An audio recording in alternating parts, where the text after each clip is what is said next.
Okay, so ignorant questions coming your way right now.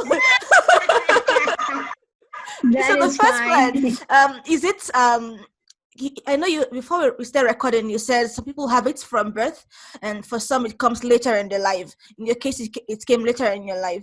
So is it like a genetic thing, or it just like the environment gives it to you or something? They say it's genetic.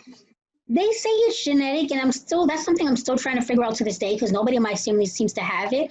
I would Oh, like to get testing done where to see if, because they possibly said, like, although nobody in your family could have it, that someone could be a carrier. So if oh, that like makes sense, like, they recessive might in a say my way. mom or Okay. dad, right, they could be a carrier, but they don't have it. Like, they just happen to pass it down to me.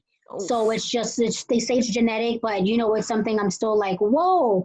But yeah, there are some people that was born with it from small, Yeah. and then for me, I'm realizing other people like myself that I find on my support groups, like for muscular dystrophy, some people like myself were born at a later adult life and age. So it's totally pretty freaky. It's like weird. Oh, yeah, yeah, yeah. Okay. Second question. Is it the same as being paralyzed, or is it completely different thing? And you had mentioned like a Um, spinal dystrophy something.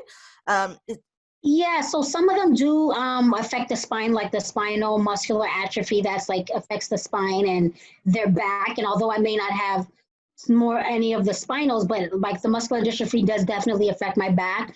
Like the weakness, like from getting up from out the bed or I'm getting up from the toilet. I realize like sometimes my back and body may be hunched over, and then it takes a while for me, if that makes sense, to kind of like straighten up my body. It's kind of like I don't know how to explain it. It's just kind of like I'm hunched over, oh, and then for me to get back up, it's just sometimes I can feel that in my back, and oh, some days my back may not want to cooperate with me to function, and I need assistance of straightening back up. But yeah, I'm paralyzed. Some people don't really like to use that word. They say because it's like, yes, they say muscular dystrophy, you're not paralyzed. You can. Some people still walk. We still have our yeah. lives, and we're still able bodies. So they don't really like to say that is paralyzed. But I'm just like, for me, I guess it's because it's like someone doesn't know until you tell them. So Yeah. it's like I really can't be like, oh well, that's you said it wrong, because it's like I know what that's like. Like I was just feel like I was diagnosed the other day, so it's like Yeah. I'm now getting to learn more about the disability community and things like that. But yes, some people do not like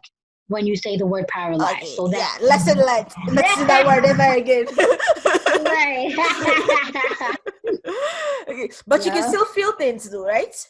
Yes, I can still feel things. I'm still able to feed myself. And yup, if I, wash my hands, I feel cold and hot water if somebody touches me. And so, yeah, I totally still feel things. Oh, okay, okay.